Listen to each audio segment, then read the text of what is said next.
Cédric, bonjour. Bonjour. Vous représentez la CIDAM qui vient régulièrement sur le salon de Rambouillet. Vous représentez maintenant aussi les armes ANL qui sont d'une fabrication allemande, les fabrications de Sul. Bon, bien entendu, c'est la plus haute qualité. Et vous avez en main une carabine tout à fait remarquable qui est proposée à un prix particulièrement compétitif et qui était présenté pour la première fois à Nuremberg il y a quelques semaines et que nous avons le plaisir de voir en exclusivité sur Rambouillet avant qu'elle ne soit commercialisée auprès du monde armurier. Parlez-nous de cette carabine qui est particulièrement intéressante. Donc tout d'abord, une carabine à verrou avec un chargeur amovible. Alors tournez-vous vers la caméra qu'on voit bien. Une détente stéchère. Un verrouillage 6 tenons. Verrouillage et 6 tenons. Alors, vous pouvez nous montrer les 6 tenons. Attendez, on va enlever la culasse. Je vais vous demander de me tenir. Oui, je vais tenir ça va être, parce que c'est pas devant une caméra, c'est jamais bien facile. Non. De procéder à ce genre d'extraction. Voilà, c'est un peu au forceps, mais c'est normal, on n'est pas à son aise. Voilà, c'est une culasse à 6 tenons qui est très intéressante, avec une culasse en tête, une griffe d'extraction et un bonhomme sous tension de ressort qui provoque l'éjection des douilles lorsque le collet de la douille franchit la fenêtre d'alimentation. Merci.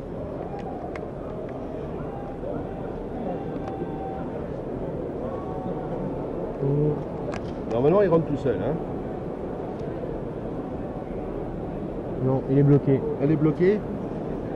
Ça, c'est parce qu'on ne l'a pas rentré exactement en face. Voilà. Mais ça, ce sont les manipulations qui sont courantes, les incidents qui sont courants sur des manifestations comme ça, parce que tout le monde l'a trifouillé, etc. Elle n'a pas toujours été remise dans le bon sens. Enfin, disons, exactement. Bon, ceci dit, j'ai eu le plaisir de l'avoir en main. Cédric nous en parle.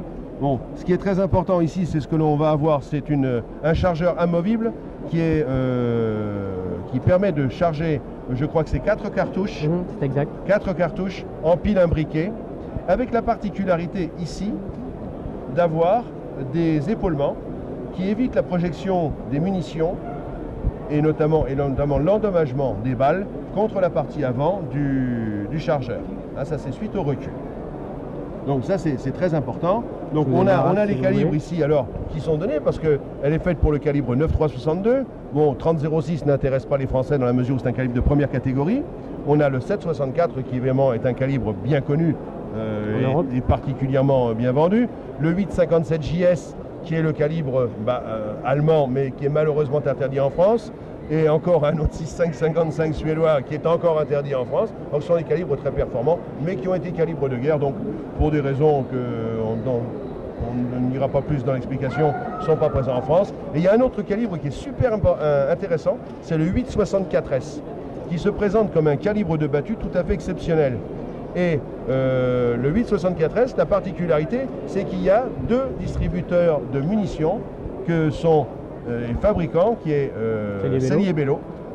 Sellier-Bello qui fabrique les munitions en 8.64S et il y en a un autre qui est la CIDAM, pas la CIDAM pardon, la GPA qui fabrique des munitions dans ce calibre-là. Voilà. Donc on a un produit qui est... On a aussi les calibres Magnum. Donc... Alors oui, les calibres Magnum sont aussi à disposition. Le 300 et le 7RM. 300 Winchester Magnum et 7 mm Remington Magnum. Avec le 7 mm Remington Magnum, on chasse tout ce qui est chassable en France. Bon, Cédric, merci de nous avoir montré cette carabine. C'est vrai qu'elle est déjà au 2e jour d'exposition et elle a été montée, redémontée, redémontée. Donc elle a un petit peu souffert, la pauvre. Mais je crois qu'il suffirait d'y mettre un tout petit peu de balistol ou un truc comme ça pour favoriser les mouvements. Voilà. D'un autre côté, il reste toute la gamme des produits ANL. Donc que l'on connaît avec, il y a un mixte là-haut, il y a un Nouvel Express 2010, donc ça cet Express, Cédric, est-ce que vous pouvez nous le décrocher pour nous montrer un petit peu ce qu'est ce fusil, cette carabine double plus exactement. Donc on travaille sur cet Express sur une bascule en ergal, on a un armement séparé. On a Montrez bien à la caméra. donc l'armement séparé, Oui. qui au niveau sécurité Ah oui. est l'idéal.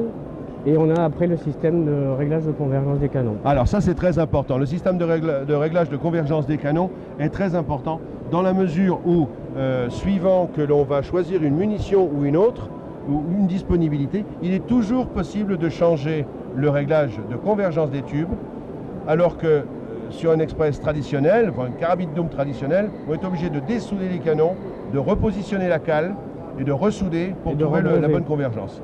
Hein, un rebronzage. Et un rebronzage bien entendu. Alors que là, il n'est plus question de tout ça, c'est par un système mécanique de flexion des tubes que l'on permet d'avoir une convergence, et une convergence évidemment qui est bloquée et qui ne se dérègle pas. Exactement. Donc on peut changer n'importe quelle munition, on peut évidemment choisir différents types de projectiles, il suffit de renvoyer à la SIDAM pour un réglage ou d'avoir un armurier compétent.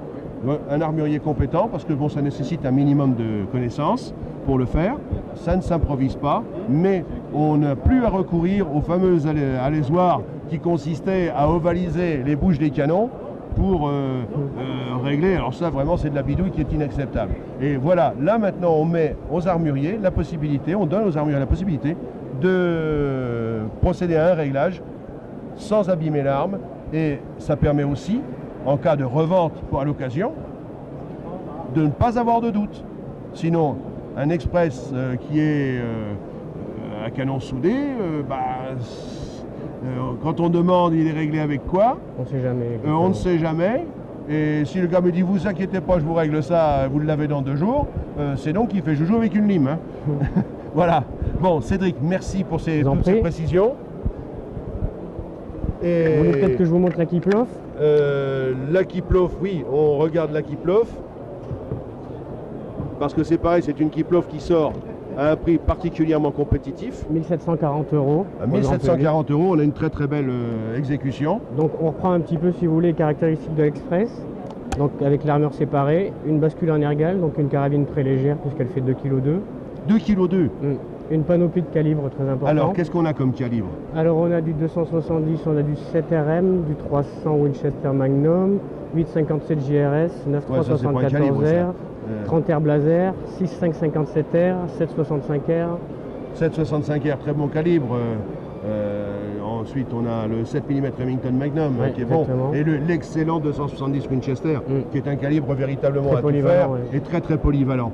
Bon, à condition de savoir contenir ses tirs en deçà de 200 mètres. Mais bon, pour certains animaux, on peut tirer bien au-delà, notamment pour les antilopes de montagne, chamois, isards. Donc, comme je vous l'ai dit, l'armement séparé, le stécher qui est très important sur une Kiplof. Très important, et avec aussi un pontet qui est suffisamment large pour, lorsque l'on est en montagne, pouvoir tirer avec la main gantée. Ça, c'est très important. Parce que quand on a très très froid au doigt, c'est très difficile de lâcher son coup avec précision. Donc voilà. Voilà. Bah merci, parce que là, il y a une belle gamme. Attention de ne pas partir avec le fil du micro. Il y a une belle gamme de produits. Et c'est visible donc ici sur le salon de Rambouillet, bien sûr sur le stand de la SIDAM. Et ce sera visible aussi sur chasson.com lorsque l'on procédera au test de toutes ces armes qui sont présentées aujourd'hui. Merci. Merci Cédric.